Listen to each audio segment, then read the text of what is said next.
Hi అండి, అందరికీ నమస్కారం అండి. ఈరోజు మధ్యాహ్నం లంచ్ చూసేద్దామండి. రైస్ వండానండి, గోంగూర రైస్ చేశానండి. ఈరోజు కొంచెం బాగా అదిం పెట్టానండి, బాగా పట్టుకుంటుందని. చాలా టేస్ట్గా బాగా కుదిరిందండి. వంకాయ, బంగాళదుంప, టమాటా కర్రీ అండి. ఇది దొండకాయ కర్రీ అండి. చింతకాయ పచ్చడి అండి. ఇది ఉప్పు మిరపకాయలు, రసం అండి,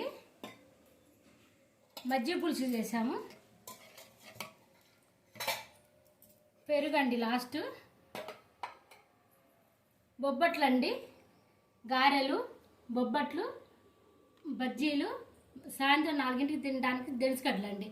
ఈరోజు ఇవన్నీ చేయడానికి కారణం అండి, మా ఆడపడుచు వచ్చిందండి. ఇదిగోండి మా ఆడపడుచు కూతురు పిల్లలు వచ్చారు. వాళ్ళు నాన్ వెజ్ ఈరోజు తినరండి, అందుకని చెప్పేసి ఈరోజు ఈ ఐటమ్ చేశామండి. రేపు నాన్ వెజ్. ఇంకా ఇంతేనండి. నచ్చితే లైక్ చేయండి.